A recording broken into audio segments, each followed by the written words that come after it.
নমস্কাৰ মোৰ আনএটি মিনি ব্লগলৈ আপোনালোকক স্বাগতম জনাইছোঁ আৰু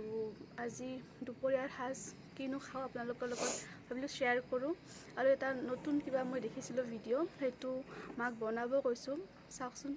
কিনো বস্তু আৰু এয়া মই ছিঙিব আহিছোঁ মেচকা টেঙা এয়া মই ছিঙিছোঁ দুটামান পাতো লৈছোঁ এয়া দালিত দিও খোৱা যায় আৰু প্ৰথম টাইম বনাব এনেকৈ মায়ে এয়া এনেকৈ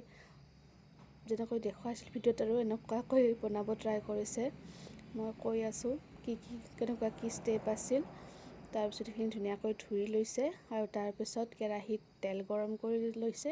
আৰু তাত দিছে অকণমান পিঁয়াজখিনি অকণমান ভজা হোৱাৰ পিছত আৰু তাত এই যিখিনি পাতবোৰ উলিয়াই লৈছিল সেইখিনি তাত দি দিছে আৰু সেইখিনি অকণমান লৰাই দিছে তাত নিমখ দিছে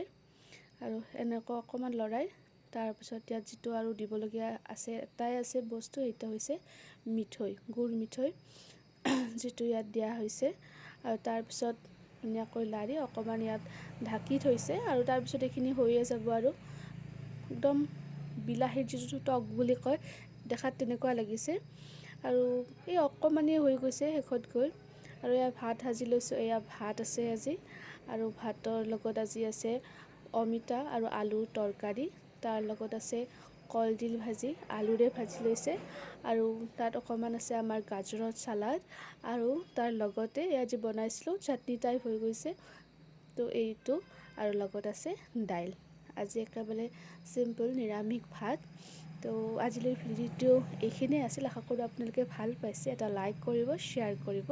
আৰু মোৰ চেনেলটো ছাবস্ক্ৰাইব কৰি দিব থেংক ইউ বাই